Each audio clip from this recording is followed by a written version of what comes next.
샬롬 샬롬 샬롬 샬롬 샬롬. 하나님 사랑합니다. 여러분 주 안에서 사랑합니다. 예, 오늘 무허가 두광줄이죠. 예, 이름의 24장 말씀입니다. 전체가 10절까지 24장이 10절까지네요. 그죠?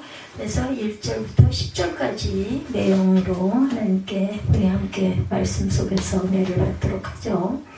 14장에는 지금까지 유다 왕국에 대한 실제적인 심판이 시행된 것과 앞으로 계속해서 심판이 실시될 것을 언급하고 있어요. 우리 10절까지 교독해서 읽었는데 하나님께서는 예레미야 선지자에게 두 종류의 무화과를 통해 환상을 보여주시죠. 여기서 좋은 무화과는 유다 백성의 포로 귀환을 가리키고 나쁜 무화과는 시드기야 왕과 예루살렘에 남아있던 자들의 멸망을 상징합니다. 무화과의 환상이죠. 환상을 보이셨어요. 이때가 야외긴 왕이 재위 3개월을 채 넘기지 못했을 때 바벨론 왕 느부갓네살은 많은 군사를 이끌고 유다에 찾아옵니다. 그래서 야외긴 왕은 바벨론에 항복을 하죠. 정복자 느부갓네살은 유다의 왕과 태후와 왕비와 방백들과 목공들과 철공들 그리고 유능한 사람들을 바벨론의 포로로 잡아갑니다. 이것은 바벨론의 1차 포로로 잡혀간 그런 사람들이죠. 이때 하나님께서는 예레미야에게 환상을 보여주신 거예요. 오늘 본문이 주의 환상과 계시를 말하리라. 고린도 후서 12장 1절입니다. 무익하나마 내가 부득불 자랑하노니 주의 환상과 계시를 말하리라. 여기서도 이렇게 말씀합니다. 그러니까 성령이 임한 사람에게는 하나님의 환상, 계시가 이렇게 나타났어요. 성경에 나와 있는 부분이니 기도할 때 비몽사몽간에 사도행전 11장 5절인 것 같습니다. 이게 글자가 잘못 나와 있는 건지. 이르되 내가 욥바시에서 기도할 때 황홀한 중에 환상을 보니 큰 보자기 같은 그릇이 내 귀에 메어 하늘로부터 내려 내 앞에까지 드리워지거늘 이렇게 말씀하죠. 두 광주리에 대해서 예레미야에게 보는 환상은 두 광주리를 통해 나타나죠. 두 광주리는 그 중에 하나는 처음 익은 듯한 좋은 무화과, 다른 한 광주리는 먹을 수 없는 극히 악한 나쁜 그런 무화과입니다. 먹을 수 없는 무화과. 광주리로 번역된 히브리어 두두에는 바구니, 항아리, 양동이 등의 뜻이 포함되어 있고 광주리는 이렇게 교회를 상징한다고 그래요. 교회를 상징한다. 광주리. 본문의 말씀을 보면 바벨론을 사로잡혀간 유다 백성들 가운데 다시 돌아올 경건한 백성들을 좋은 무화과에 비유합니다. 그리고 유다에 남거나 애굽에 피난하고자 했던 백성들을 악한 무화과에 비유합니다. 무화과 두 광주리 예레미야 14장 1절이죠. 오늘 본문입니다. 바벨론 느부갓네살 왕이 유다 왕 야외김의 아들 여거냐와 유다 고관들과 목공들과 첩봉들을 예루살렘에서 바벨론으로 옮긴 후에 야훼께서 야훼 성전 앞에 놓인 무화과 두 광주리를 내게 보이셨다. 누구에게? 예레미야에게. 한 광주리에는 처음 익은 듯한 극히 좋은 무화과가 있고 또 한 광주리에는 나빠서 먹을 수 없는 나쁜 무화과가 있더라. 흰떡 세 광주리 창세기 40장 16절에 떡 굽는 관원장이 그 해석이 좋은 것을 보고 요셉에게 이르되 나도 꿈에 보니 흰떡 세 광주리가 내 머리에 있고 이렇게 증거합니다. 17절에도 보면 창세기 14장 40장 16, 7절입니다. 17절에 보면 맨 윗광주리에 바로를 위하여 만든 각종 구운 음식이 있는데 새들이 내 머리에 광주리에서 그것을 먹더라 이렇게 증거하고 있어요. 창세기 40장 16, 7절입니다. 내가 무엇을 보느냐? 환상을 보고 있는 예레미야에게 하나님께서 내가 무엇을 보느냐 이렇게 물으시죠. 이 예레미야는 두 종류의 무화과를 보았다 이렇게 대답합니다. 본다는 것은 안다는 뜻이고 안다는 것은 진실을 이해한다라는 뜻을 갖고 있어요. 그래서 원문을 잘 볼 줄 알아야 됩니다. 우리가 성경을 읽을 때 이해되지 않는 부분이 있고 그대로 지켜 살기에 부담스러운 내용들이 있기도 하죠. 그러나 그것은 하나님의 말씀 자체가 어렵기 때문이 아니라 우리의 마음이 어두워져 있고 손과 발이 게으르기 때문이다. 환상 중에 밝히 봄에 사도행전 10장 3절에 하루는 제9시쯤 되어 환상 중에 밝히 봄에 하나님의 사자가 들어와 이르되 고넬료야. 고넬료에게 주신 환상이죠. 사도행전 10장 3절입니다. 고넬료가 주목하여 보고 4절입니다. 두려워 이르되 주여 무슨 일이니까? 천사가 이르되 내 기도와 부재가 하나님 앞에 상달되어 기억하신 바가 되었으니 이렇게 말씀하죠. 찾은 줄 알지 못했다. 사도행전 12장 9절에 베드로가 나와 따라갈새 천사가 하는 것이 생신인 줄 알지 못하고 환상을 보는 거 아니라 이런 장면이 있어요. 사도행전에 보면 좋은 무화과의 뜻은 보아 좋게 할 것이라. 하나님께서 좋은 무화과를 지적하시면서 이곳에서 옮겨 갈대아인의 땅에 이르게 한 유다 포로를 이 좋은 무화과 같이 보아 좋게 할 것이라 이렇게 말씀하십니다. 이는 바벨론 땅에 잡혀간 유다 백성들을 좋게 하신다라는 뜻이에요. 그들을 좋게 여기시는 것은 바벨론에서 전심으로 회개하였기 때문입니다. 하나님은 언제나 마음을 열고 계시고 또한 죄인이 회개하여 돌이키기를 악한 자도 공고하시죠. 기다리십니다. 하나님은 돌이켜 회개한 자의 죄가 아무리 더러울지라도 깨끗게 하실 것이며 주님의 얼굴을 죄인에게서 돌이키지 않으시고 영영히 기억하신다 이렇게 증거합니다. 순종하는 것을 좋아하세요. 사무엘상 15장 22절에 사무엘이 되 야훼께서 번제와 다른 제사를 그의 목소리를 청종하는 것을 좋아하신 같이 좋아하시겠나이까? 순종이 제사보다 낫고 듣는 것이 수양의 기름보다 나으니 이렇게 말씀하죠. 그리고 23절에 이는 거역하는 것은 점치는 죄와 같고 완고한 것은 사신 우상에게 전하는 죄와 같음이라. 왕이 야훼 말씀을 버렸으므로 야훼께서도 왕을 버려 왕이 되지 못하게 하셨나이다 이렇게 증거하고 있습니다. 모든 말을 좋아하도다. 감사한 혀여 너는 남을 해치는 모든 말을 좋아하는도다. 그런즉 하나님이 영원히 너를 멸하시며 너를 붙잡아 내 장막에서 뽑아내며 살아있는 땅에서 내 뿌리를 베시리로다. 빼시리로다 이렇게 말씀하고 있어요.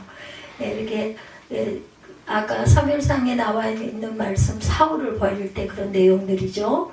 그런즉 하나님이 영원히 너를 멸하시며 너를 붙잡아 내 장막에서 뽑아내며 살아있는 땅에서 내 뿌리까지 빼시리로다. 이 땅으로 인도하고 세울 것이라고. 하나님께서는 바벨론에 잡혀간 유다 백성들을 이 땅으로 인도하고 그들을 세우고 헐지 아니하며 심고 뽑지 아니하겠다 말씀합니다. 회개하면 이 뜻입니다. 아마 그들의 장차 본국으로 돌아오게 될 거라는 예언의 말씀이겠죠. 하나님이 구원하시는 힘은 마치 동풍이 지중해를 항해하는 다시스의 배를 쳐서 부수는 것과 같다. 하나님께서 어떤 경우에라도 그의 택한 백성들은 건지십니다. 훈계를 좋아하는 자, 잠언 12장 1절에 훈계를 좋아하는 자는 지식을 좋아하거니와 징계를 싫어하는 자는 짐승과 같다 이렇게 말씀하세요. 물은 내 마음이 좋아하는 것, 신명기 14장 26절입니다. 내 마음에 원하는 모든 것을 그 돈으로 사되 소나 양이나 포도주나 독주 등 내 마음에 원하는 모든 것을 구하고 거기 내 하나님 야훼 앞에서 너와 내 권속이 함께 먹고 즐거워할 것이다 말씀합니다.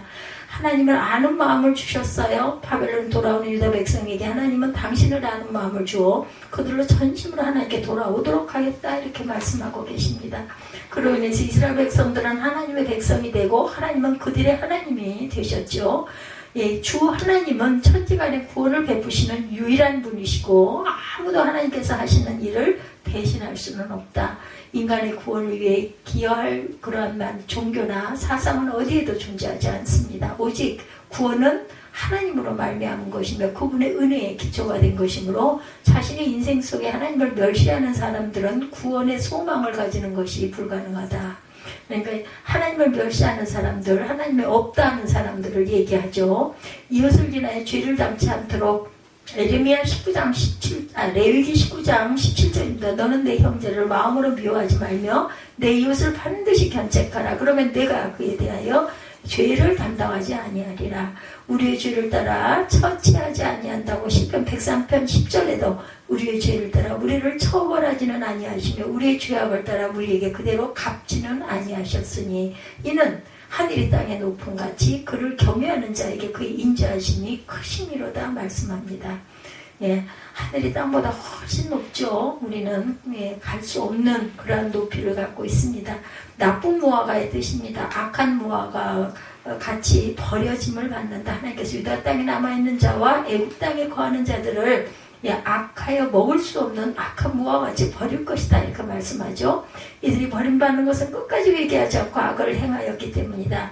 악인은 자신의 일을 실패로 귀착되면 후회와 책망과 좌절의 눈물을 흘릴지언정 하나님 앞에 철저히 무릎을 꿇는 회개를 하지 않는다. 자신의 잘못된 행위를 후회하여 목숨을 끊는다 할지라도 참된 회개가 아닌 이상에는 아무 소용이 없어요. 마태복음 27장 3절에서 5절입니다. 유다가 목매어 죽는 내용이죠. 그때 예수를 판 유다가 그의 정죄됨을 보고 스스로 뉘우쳐 은 30을 대제사장들과 장로들에게 도로 갖다 주며 이르되 내가 무죄한 피를 받고 죄를 범하였도다 하니 그들이 이르되 그것이 우리에게 무슨 상관이냐 내가 당하라 하거늘 유다가 은을 성소에 던져놓고 물러가 스스로 목매어 죽은지라. 예. 예수를 판 유다의 마지막입니다. 하나님의 백성과 악한 백성의 차이점은 죄를 범하느냐 안 하느냐 있지 않고 죄를 회개하느냐 회개하지 않느냐에 달려있다라는 거. 선을 행치 아니하면 창세기 4장 7절 내가 선을 행하면 어찌 낯을 들지 못하겠느냐. 선을 행하지 아니하면 죄가 문에 엎드러져 있느니라. 죄가 너를 원하냐 너는 죄를 다스릴지니라. 너희 죄로 인하여 레위기 16장 18절에 또 만일 너희가 그렇게까지 되어도 내게 청종하지 아니하면 너희의 죄로 말미암아 내가 너희를 7배나 더 징벌하리라 말씀합니다. 예, 환난을 당할 것이라고 악한 무화과와 같이 버림받은 자에게 환난은 찾아오죠. 하나님께서는 때로 환난을 주어서 불순종하는 자들을 징계하십니다. 예, 가인이 아벨을 죽였을 때 창세기 4장 7절 내가 선을 행하면 어찌 낯을 들지 못하겠느냐 선을 행하지 아니하면 죄가 문에 엎드러져 있느니라. 죄가 나를 원하나 너는 죄를 다스릴지니라. 야훼의 손이 심히 큰 환난을 주신 경우도 있고 허다한 재앙과 환난을 불순종하는 자들에게 내리시기도 했고 악인을 환난에 던지기도 하셨다.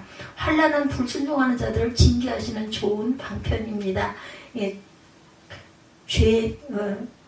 죄대로 7배를 받는다. 레위기 16장 24절에 나도 너에게 대항하여 너희 죄로 말미암아 너희를 7배나 더 치리라.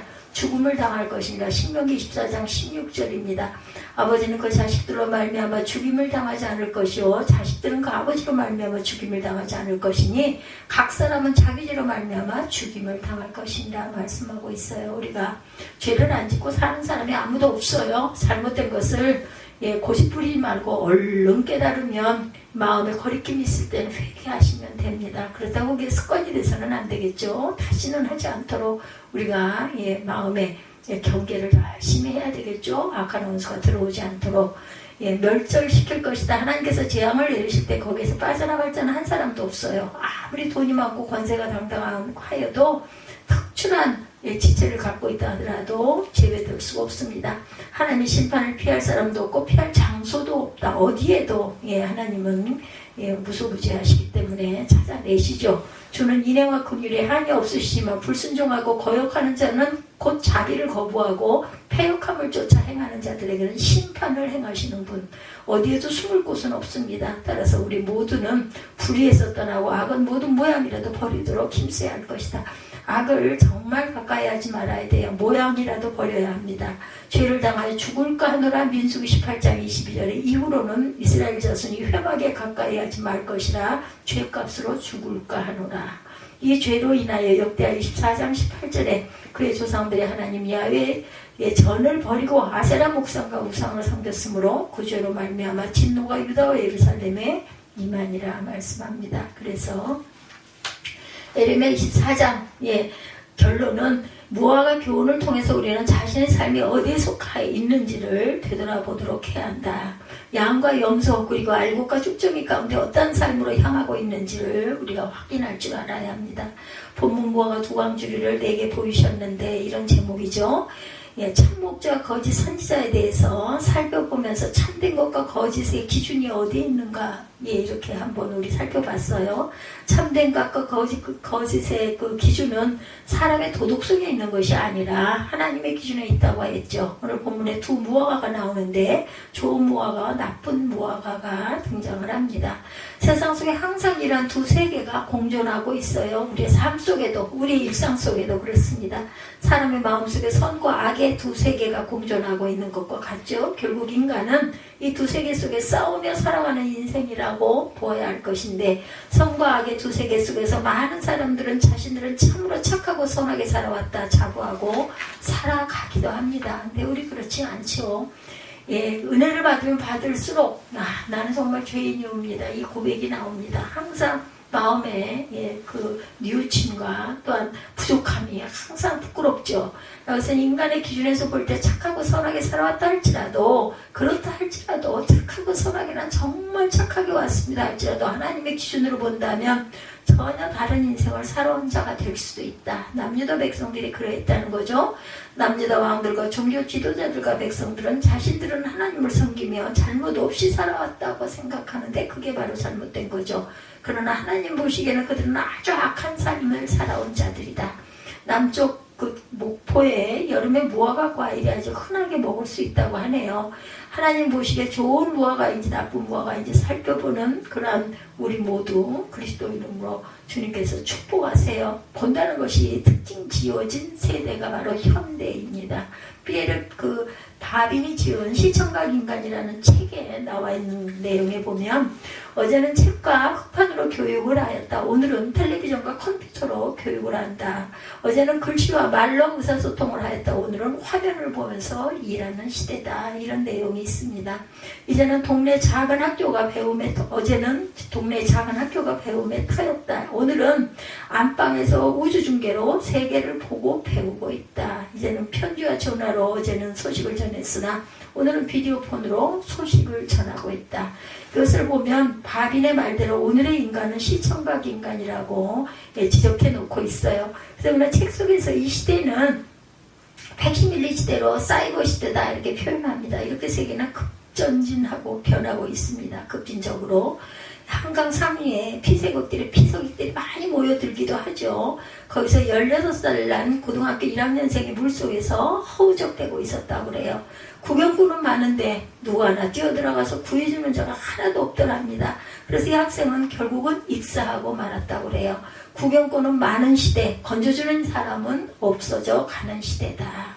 그래서 어느 날 가을 아침에 서울 한강교에서 21살 난 이 모양이 자살하려고 물에 몸을 던졌다고 그러죠. 막상 뛰어들었으나 본능적으로 살려고 허우적거립니다. 그때 그 한강교 위에서 투신 자살하는 그 학생을 내려다보는 사람은 많았으나 누구도 구출하려고 뛰어든 자가 없더랍니다. 결국 21살의 이 처녀도 익사하고 맙니다. 보는 자는 많고 보기를 좋아하는 인간들이지만 생명 구출의 행동이 둔해버린 오늘날의 시청각 인간들을 보여주는 장면.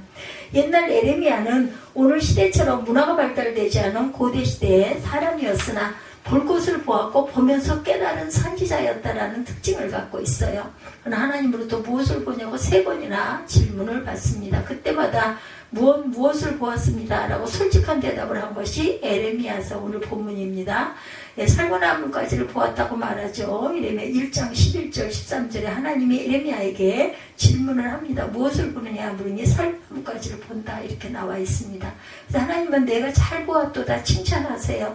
살구나무는 어떤 나무예요? 이름 봄에 가장 먼저 싹이 나오는 나무입니다. 그래서 살구나무를 성급한 나무라 해서 시퀘드라고 했다고 그래요. 아주 성급하게 먼저 몸을 돋게 한다.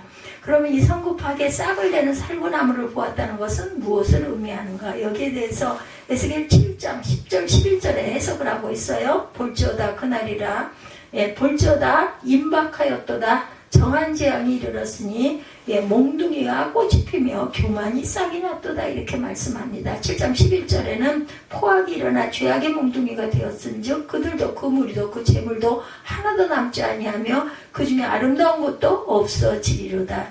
에스겔 7장 12절에 때가 이르렀고 날이 가까웠으니 사는 자도 기뻐하지 말고 파는 자도 근심하지 말 것은 진노가 그 모든 무리에게 임함이로다.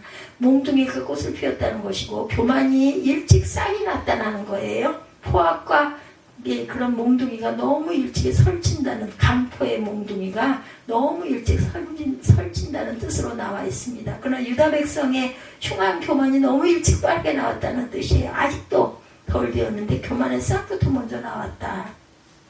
우리는 그렇지 않은지 오늘날 우리 또한 그런 면이 없지 않아 많이 있죠. 아직도 완성되지 않았는데 교만의 싹부터 벌리고 있다. 뭐가 좀 되는 듯하고 뭐가 좀 인기가 좀 있는 듯하고 돈이 조금 생기는 듯하고 이러면 그냥 교만 먼저, 그렇죠?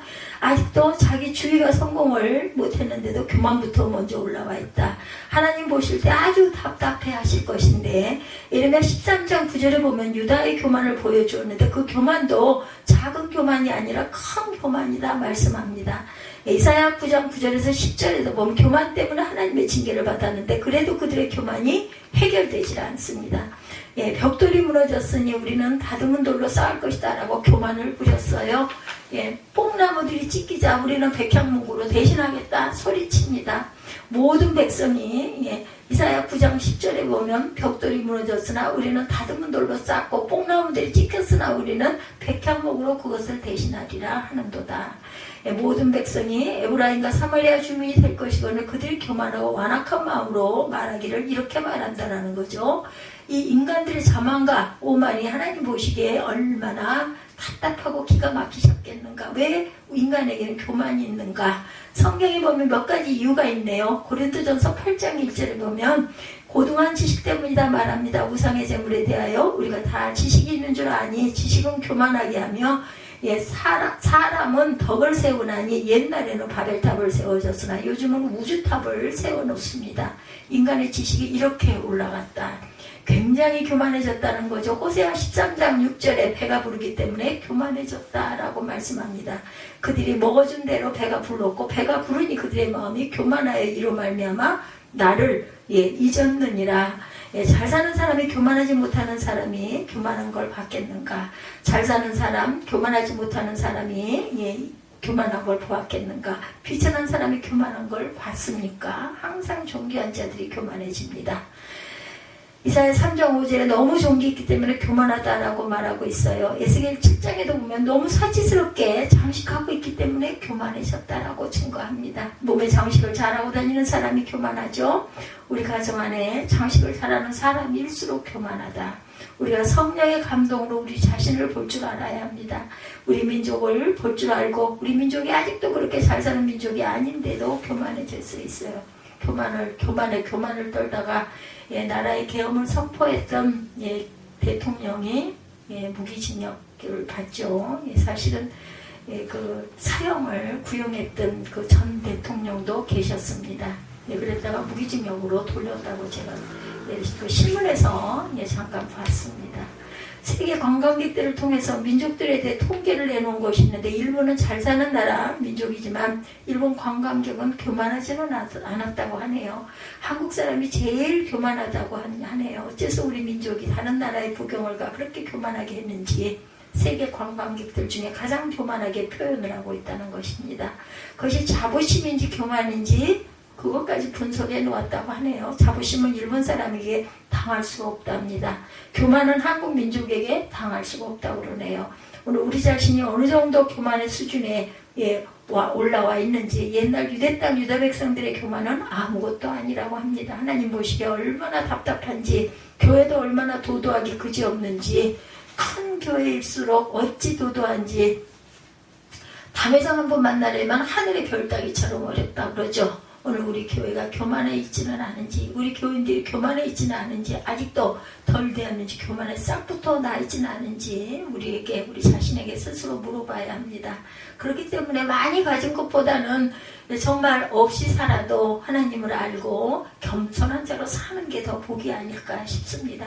내가 무엇을 보느냐 두 번째 끓는 가마를 부었다 이렇게 말하죠. 예레미야 1장 13절 두 번째 하나님이 예레미야에게 질문을 해요. 내가 무엇을 보느냐 물으니 끓는 기름가마를 본다고 합니다. 이것은 대군단 급습으로 대환란을 당한다는 재앙을 뜻하는 내용입니다. 옛날 전쟁 때 끓는 가마를 그 선배 위에 얹어 놓았다가 그 선배를 풀고 올라오는 병사들을 보고 그 끓는 기름가마를 쏟아서 그 기름이 온몸에 묻어 그로 화상으로 입어 기울는 병사들이 땅에 딱 떨어져 죽는다는 거죠. 대군단의 침략을 뜻하는 묵시적 환상이었어요. 대선지자들은 전쟁에 대한 미래를 내려다보고 근신하고 깨어 있었다는 거죠. 공산주의가 무너지고 나니 세계 평화가 온 줄 생각하고 우리가 방심하기 시작을 하죠. 그러나 세계 정경학자들은 아마겟돈 전쟁이라는 무서운 전쟁이 지금 표면으로 오르고 있다라고 봅니다. 이 광활한 3차 전쟁이 성경대로 지금 움직이고 있다라는 거죠. 세계 인류가 공산주의에 무너지니 인류 평화가 온 줄 착각하고 있는데 이러는 사이에 무서운 호리 바람처럼 불어오고 성경이 예언한 대로 아마겟돈이라는 무서운 전쟁이 예고되고 있다. 안전하다 편안하다 그때 네가 무엇을 보느냐라고 묻고 계세요. 지금 저와 여러분을 향해 교회를 향해 묻고 계시는 질문인 줄 믿습니다. 무화과를 보았나이다. 예레미야 24장 본문에 예레미야가 하나님 성전 앞에 놓인 무화과 두 광주리를 보고 있는데 한 광주리에 있는 것은 아주 좋은 것이고 둘째 광주리에 놓인 것은 나빠서 먹을 수 없는 악한 무화과다 이렇게 말하고 있죠. 이것은 첫 번째 광주리에 있는 좋은 무화과는 신앙으로 사는 경건한 이스라엘 백성을 뜻하고 둘째 광주리에 있는 것은 오만하고 불신앙적인 이스라엘 백성을 뜻합니다. 비록 이들이 바벨론에 잡혀있을지라도 남의 나라의 포로로 잡혀있을지라도 그 가운데 좋은 무화과가 있다라는 거예요. 이 일은 하나님 다시 고국으로 돌아오게 해서 다시는 이런 어려움을 당하지 않게 하겠노라 말씀하세요. 옛날에 유다 백성처럼 오늘날 성도 중에 좋은 무화과 열매와 좋은 교인들이 있는가 하면 나쁜 무화과 열매 같은 교인들이 있다고 하면서 각성해야 될 것이라는 거죠. 자신이 검증할 줄 알아야 합니다. 예수님은 인간을 잘 보셨어요. 겸손한 나사로를 보시는가 하면 오만한 부자를 동시에 보시기도 합니다. 지금도 우리 주님은 겸손한 나사로와 같은 자를 보시는가 하면 오만한 부자를 동시에 보신다. 예수께서 겸손한 세리를 보시는가 하면 외식하는 바리새인들과 서기관들을 보시죠. 화 있을진저 외식하는 자들은 화 있을진저 오늘 저와 여러분 세리와 같은 나 자신인지 바리새인 서기관처럼 외식하는 사람들인지를 보고 계신다라는 것. 예수는 기름을 준비하는 신앙의 처녀인가 기름도 준비하지는 미래하는 처녀인가를 보고 계신다라는 겁니다. 사순절에 시작되어서 우리가 가고 있습니다. 잊지 않고 늘 마음으로 더욱더 겸손하게 기도하는 기간들이 되시기 바랍니다. 예수님은 충성스러운 종을 보는가 하면 불충만 종들을 동시에 보시죠. 여러분은 직분을 받아서 얼마나 충성하고 있습니까? 주님이 보고 계세요. 내가 무엇을 보느냐 이것은 중요한 주님의 질문입니다. What do you see? 내가 참 좋은 무화과인지 나쁜 무화과 있는지는 우리 자신을 보시는 여러분의 검진이 있기를 주님의 이름으로 축원합니다. 첫 번째 예레미야가 본 환상입니다. 1절에서 3절이죠. 바벨론의 느부갓네살 왕이 유다 왕 야외김의 아들 여거냐와 유다 고관들과 목공들과 철공들을 예루살렘에서 바벨론으로 옮긴 후에 야외께서 야외 성전 앞에 놓인 무화과 두 광주리를 내게 보이셨는데 한 광주리에는 처음 익은 듯하는 극히 좋은 무화과가 있고 한 광주리에는 나빠서 먹을 수 없는 극히 나쁜 무화과가 있더라. 야외께서 내게 이르시되 예레미야야 내가 무엇을 보느냐 하시매 내가 대답하되 야외 무화과 이온데 그 좋은 무화과는 극히 좋고 나쁜 것은 아주 나빠서 먹을 수 없게 나쁜 아이다 하니 하나님은 예레미야 선지자에게 환상을 보여주고 있는데 하나님이 보여주신 환상은 아무에게나 보여주는 것이 아니었다.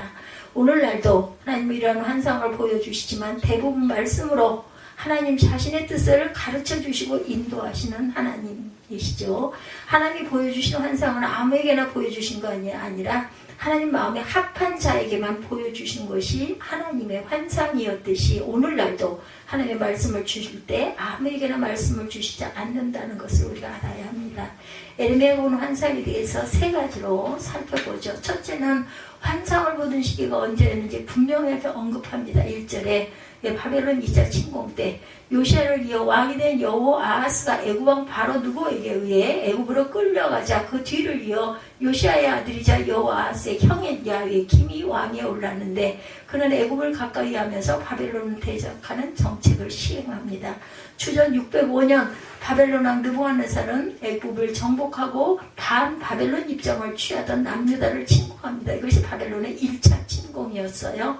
야외김 왕이 죽고 그의 아들 야외김이 왕이 되었으나 그 역시 예레미야 선지자의 가르침을 무시하고 바벨론을 대적하다가 왕에 오른 지 3개월 만에 바벨론의 2차 침공을 받아 왕에서 폐위되고 포로로 되어서 바벨론으로 끌려갑니다.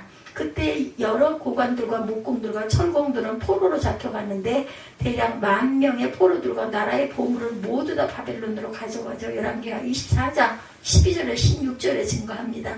바로 이러한 때 예루살렘에 남아있던 예레미야 선지자에게 하나님은 무화과의 환상을 보여주신 거예요. 오늘 말씀에 있는 것처럼 아모스 3장 7절에 주 야훼께서 자기의 비밀을 그 종 선지자에게 보이지 아니하시고는 결코 행하심이 없으리라 이렇게 증거합니다. 아무리 시대가 악하고 타락한다 할지라도 하나님은 반드시 자신의 뜻을 하나님의 종들에게 먼저 가르쳐 주신다는 것을 우리가 알아야 한다.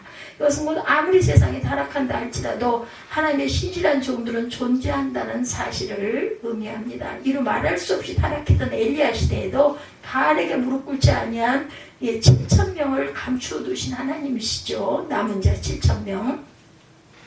예레미야 선지자가 환상을 보여주시면서 그 시기가 언제였는지 분명하게 언급한 것은 무엇을 의미하고 있는가? 하나님이 보이시는 환상이 분명하고 확실하다는 사실을 의미합니다. 다시 말해서 예레미야 자신의 마음에서 나온 생각이 아니라는 것을 밝히죠. 하나님께서 주신 마음이고 하나님께서 주신 증거입니다. 우리가 거짓 선지자들은 자신의 마음에 나온 생각을 하나님이 보여주신 것이라 거짓 예언을 하였다라고 우리가 그 성경에서 읽었어요. 하나님이 보여주신 환상은 분명해야 하고 반드시 이루어져야 한다. 오늘날도 특별하게 하나님이 이런 환상으로 자신의 일을 하시기도 하지만 대부분 하나님의 말씀으로 하나님 자신의 뜻을 이루어 가신다는 것을 우리가 명심해야 합니다. 오늘 이 시대에 환상을 보았다는 자들이 많고 하나님의 음성을 듣는 자들이 많은데 조심스럽게 말을 해야 되고 들어야 한다. 나와 마음이 생각과 뜻을 착각해서 하나님의 것을 자주 전하다 보면 나도 모르게 어둠의 멍에 붙잡혀서 말을 하게 된다는 것도 우리가 알아야 돼요. 그래서 환상을 보았을 때 함부로 말해서는 안 됩니다. 그러므로 영적으로 혼란스러운 이 시대에 가장 확실하고 분명한 하나님의 뜻은 말씀이라는 것. 그것이 가장 확실하고 확증적인 증거다.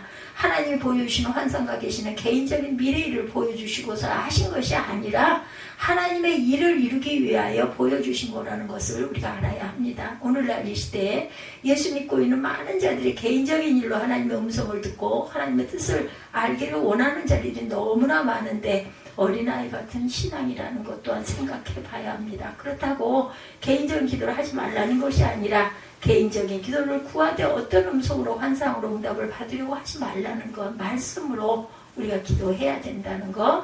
하나님 너무 무속적으로 섬기는 자들이 되지 않아야 합니다. 하나님은 자신의 독생자 예수를 이 땅에 보내주시고 십자가에 죽게 하시고 부활케 하시고 성령을 보내주셨어요. 우리에게 누구든지 주 예수를 진실로 믿고 의지하고 산다면 성령이 그 사람과 함께 한다는 것을 잊지 마시기 바라요. 우리가 기도를 하면 내 안에 계신 지혜의 영이신 성령께서 지혜와 총명을 주셔서 스스로 충분히 깨닫고 살아갈 수 있는 능력이 예수 믿는 자들 안에 존재하고 있다는 것을 우리가 알아야 돼요. 많이 성령께 의지하고 많이 구하시기 바랍니다. 아직도 영적 마마보이 같은 자들이 이 시대에 너무너무 많더라는 거. 영적 마마보이 같은 자들은 스스로 나는 성령 충만하지 않고 어린아이 신앙을 가지고 있다는 것을 증명해 보이고 있다. 어린아이 신앙을 가지고 있다면 하나님께 물어볼 수도 있고 영적인 지도자들에게 물어볼 수도 있습니다. 그러나 다행히 참된 하나님의 인도를 받든지 참된 영적 지도자를 만나면 다행인데 악한 영의 음성을 듣는다든지 거짓 종의 가르침을 받는다든지 하면 사단의 올무에 걸려들고 만다는 것 또한 깨달아 알아야 한다. 남유다 백성들이 그랬다는 거예요. 거짓 세력에 붙잡힌 그들은 하나님의 참된 선지자 예레미야의 말을 깨달지 못하고 듣지도 않았습니다. 오히려 죽였죠. 예레미야를 결국은 돌로 쳐서. 신앙생활을 5년 이상 했다면 개인적인 말을 스스로 알아서 대처할 줄 알아야 해요. 개인적인 일. 사사건건 하나님의 음성을 듣고 무슨 일을 하려고 한다면 사단의 역사가 개입된다는 것. 어린아이가 5살이 되어도 밥을 먹여달라고 하고 대소변도 가리지 못하고 스스로 어떤 일 하나도 못한다면 정신적으로 육체적으로 잘못된 미숙아이죠. 영적인 세계도 똑같다는 것. 하나님의 일만은 분명하고 확실하게 하나님 뜻을 알고 행동해야 할 것이다. 절대로 하나님의 일, 자신 자신의 생각과 뜻으로 해서는 안 된다. 온전히 성령의 인도를 받고 해야 한다는 것이 하나님의 일이라는 것을 우리가 깊이 깨달아 알아야 합니다. 2절에 하나님 성전 앞에 놓인 무화과 두 강줄이, 두 강줄에 담아있는 무화과는 다른 모습을 가지고 있죠. 한 강줄에는 좋은 무화과가 있고 다른 강줄에 나빠서 먹을 수 없는 나쁜 무화과가 있어요. 좋은 무화과와 나쁜 무화과에 대한 해석은 4절부터 10절까지 분명하게 해석을 하고 있고, 좀 후에 살펴보겠지만 주목할 말씀은 두 강줄이 무화과가 동일하게 하나님 성전 앞에 놓여 있다라는 겁니다. 예, 오늘날 우리의 기도나 예배나 모든 신앙생활이 하나님 앞에 놓여있는 무화과 두 강줄이 같은 모습이라는 거. 예, 마태복음 25장에 보면 마지막 때 예수님이 이런 모습을 두 개로 나누실 것이라고 말씀하세요. 마태복음 24장과 25장입니다. 하나는 데려감을 당하고 하나는 버려둠을 당할 것이고, 기름 준비한 자와 기름 준비하지 못한 자를 구별하실 것이고, 참된 종과 악한 종을 구별하실 것이고, 양과 염소를 구분하실 거다. 또한 모든 인간은 하나님 백보자 앞에서 각자의 행한 대로 심판을 받고 두 세계로 구분될 것이다. 예, 계시록 20장 13절입니다. 나의 모습은, 나의 신앙은 하나님 보시기에 어떤 모습인지를 묵상하시기 바랍니다. 좋은 무화과인지, 도저히 하나님이 연락할 수 없는 악하고 나쁜 무화과는 아닌지. 셋째로 하나님이 보여주신 환상을 볼 줄 알아야 된다. 3절이죠. 하나님은 에레미야에게 내가 무엇을 보느냐 이렇게 물으십니다. 이러한 물음은 에레미야가 처음 사명받을 때도 들었던 질문이에요. 하나님, 이러한 질문은 곧 에레미야의 영적 상태를 알아보고자 하신 질문이고, 하나님이 보여주시는 환상과 계시는 곧 하나님의 마음이라는 것.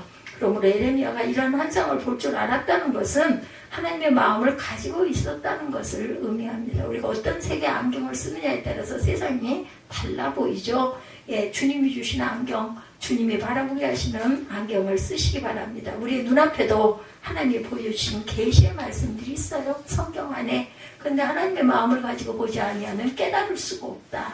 오늘날 이 시대 하나님의 말씀을 아는 사람은 많은데 하나님의 마음을 아는 자들이 보기 드물다라는 겁니다.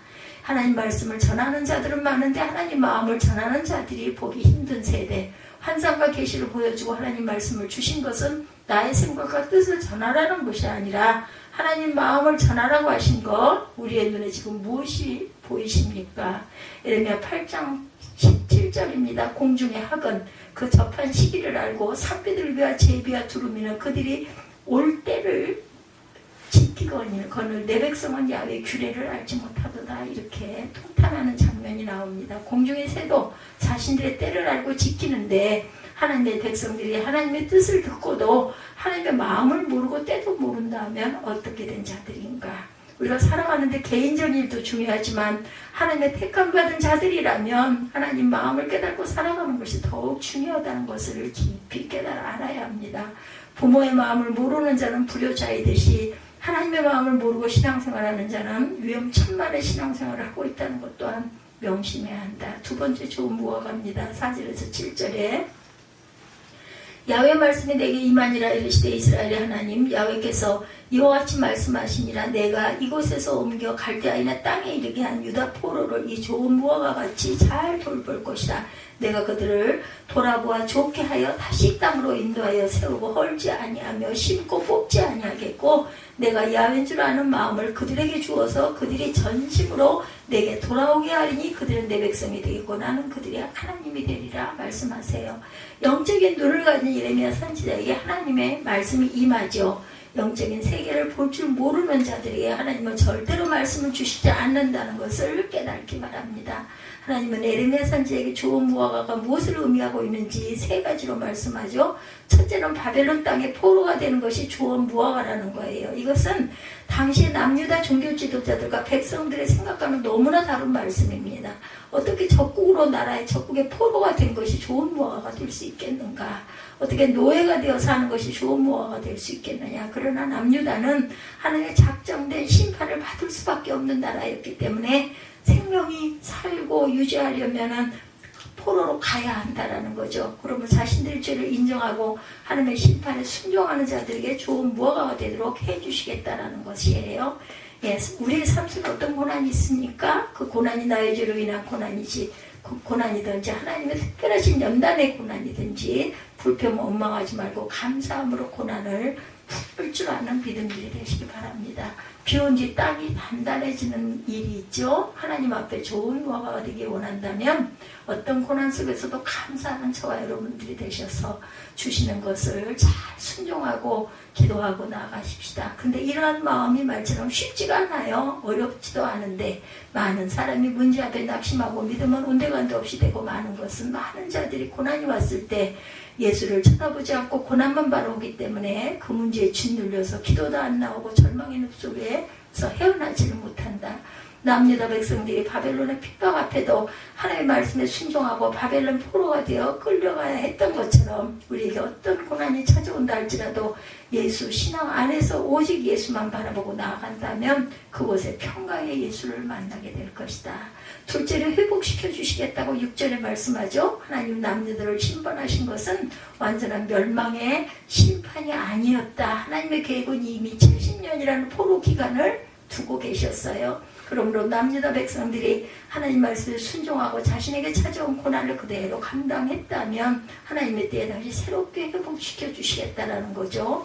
우리들 또한 하나님이 회복시켜 주시지 않는다면 나의 죄값으로 사망의 골짜기에서 허덕이다가 지옥의 유황불에 떨어질 수밖에 없는 자들인데 하나님 보시기에 좋은 무화과는 날마다 일한 회복의 역사가 계속되어져야 할 것이다. 우리의 육체도 피곤하다 하룻밤 자고 나면 다시 회복되죠. 예, 하루하루를 건강하게 살아가듯이 우리의 영혼도 날마다 하나님의 은혜와 예수 그리스도의 십자가 보혈로 회복되어가는 저와 여러분들이 되셔야 합니다. 예수님과 사단이 다른 점 중 하나는 사단은 인간을 회복시키지 아니하고 하루하루 멸망시켜가고 파멸시키지만 예수님은 우리를 날마다 새롭게 회복시켜 주시는 분이라는 것을 깊이 깨달아야 한다는 것. 오직 예수 안에서 날마다 새롭게 변화를 받아 하나님의 선하시고 기뻐하신 뜻이 무엇인지 분별하고 살아가는 귀하고 복된 저와 여러분들 되시기 바랍니다. 세 번째, 하나님의 마음을 아는 자가 될 것이다. 7절이죠.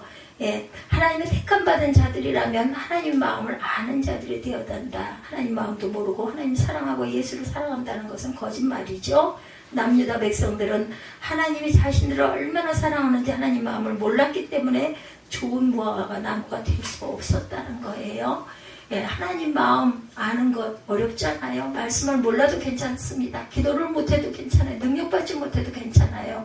다 몰라도 하나님 나라 얼마나 사랑하는지 이것만 진실로 깨달아 살아가는 이 한 가지만 있으면 됩니다. 그 하나님의 사랑을 알면 하나님의 마음을 알게 되고 하나님의 마음을 알게 되면 말씀의 비밀도 보이고 진정한 기도도 하게 되고 신실한 믿음도 가지게 된다. 요한복음 3장 16절 너무 유명한 말씀입니다. 하나님의 세상을 이처럼 사랑하사 독생자를 주셨으니 이는 그를 믿는 자마다 멸망하지 않고 영생을 얻게 하려 함이라. 하나님이 크신 사랑을 깨달지 못하고 아무리 말씀을 알고 능력을 받으면 뭐하겠는가. 그것은 하나님 주신 말씀도 아니고 능력도 아니라는 거죠. 오늘날 시대에 왜 예수 믿는 자들은 많은데 하나님 마음을 아는 자들이 없는가. 그리스도의 십자가 사랑을 온전히 깨닫지 못했기 때문에 하나님 마음을 알지 못한다라는 거죠. 그리스도의 십자가 사랑을 깨닫지 못하고는 하나님 마음을 알 수도 없고 마음을 가질 수도 없다는 것을 명심하고 내 마음에 예수님의 십자가 사랑이 충만하시기를 간절히 기도하십시다. 빌립보서 2장 5절입니다. 너희 안에 이 마음을 품으라 곧 예수의 마음이니. 우리 안에 예수의 마음이 있습니까? 예, 하나님의 마음, 예수의 마음이 어떤 마음인가 여러 가지가 있겠지만 본문에서 살펴본다면 세 가지입니다. 첫째는 하나님 말씀에 순종하는 마음. 하나님 마음을 가진 자는 하나님 말씀에 순종합니다. 예레미야 선지자가 그러했고 예수님이 십자가에 죽기까지 순종하셨어요. 이것이 곧 하나님의 마음이고 예수의 마음입니다. 말씀을 떠나 사는 자는 하나님 마음에서 멀어진 자라는 것. 둘째는 하나님 마음을 가진 자는 자신을 희생할 줄 압니다. 하나님의 마음을 가진 모든 자들은 한결같이 자신을 희생하며 살아요. 예레미야 선지자는 결혼도 하지 않고 40년 동안 하나님 말씀을 선포하다가 순교하죠. 또한 예수님 또한 자신의 육을 십자가에서 온전히 희생하시고 죽으셨어요. 예수님 제자들 또한 그렇게 희생하며 살았습니다. 그러나 반대로 하나님의 마음을 오직 예수의 마음을 가지지 않은 자들은 자신들을 위해 살아가죠. 절대로 그들은 예수를 위해 자신을 희생하려고 하지 않습니다. 남유다의 종교 지도자들은 백성을 위해 군림하려 했지 희생하려고 하지 않아요. 오직 예수의 마음을 가진 자는 높은 자리에 앉아 군림하는 자들이 아니었죠. 예수님처럼 인자가 온 곳은 섬김을 받으려 함이 아니라 도리어 섬기려 하고 자기 목숨을 많은 사람에게 대성물로 주려 합니다. 마태복음 20장 28절입니다. 이런 마음을 가지는 것이 하나님의 마음이고 예수의 마음이다.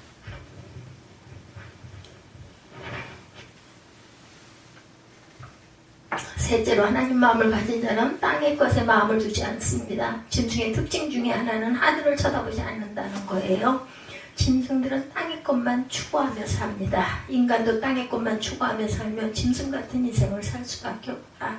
여러분이 진실로 하나님의 자녀이고 예수 그리스도의 피로 구속받은 자라면 내가 돌아갈 본향을 위해 살아가는 자들이 되어야 한다는 것.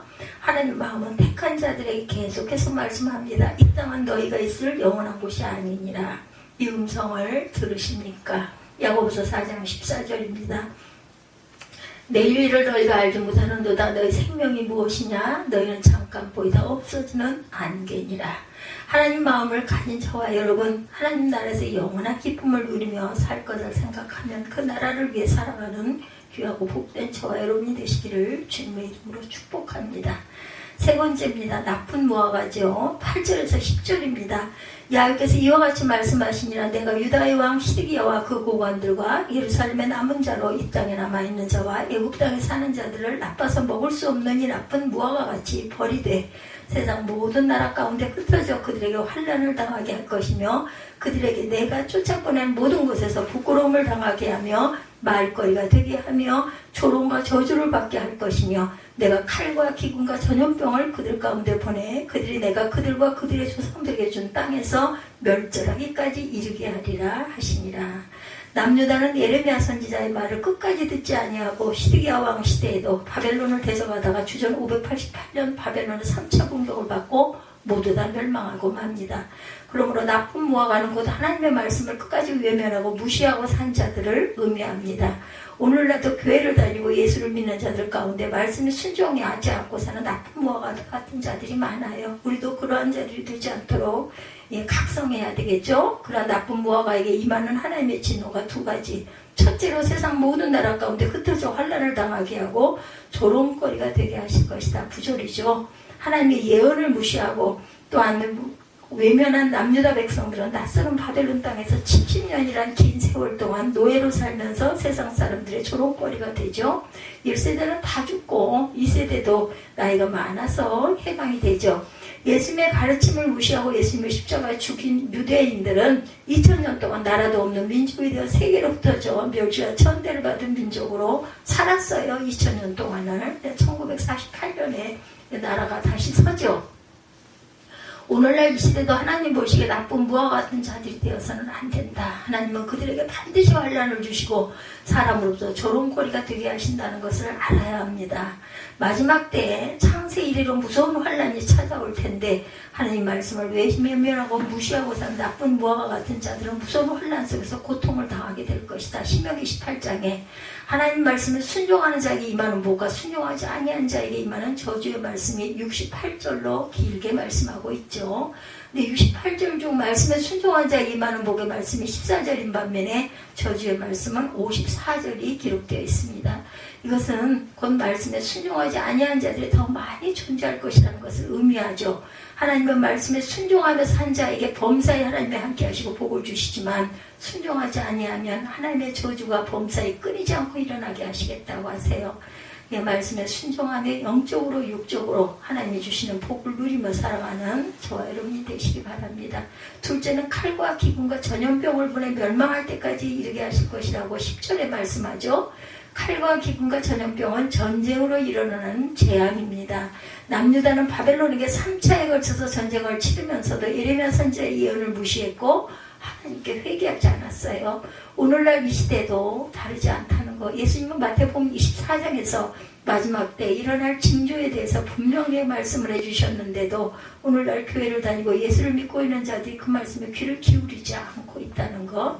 세계 곳곳에서 전쟁과 기근과 전염병의 소식이 끊임없이 전해지고 있죠. 우리도 코로나19를 겪었습니다.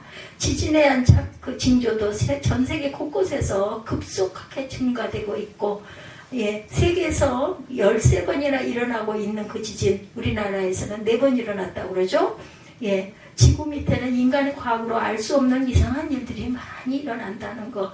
예수님이 예언하시기를 누가복음 2장 11절에 곳곳에 큰 지진과 기근과 전염병이 있겠고 무서운 일과 하늘로부터 큰 징조들이 있으리라 말씀하세요.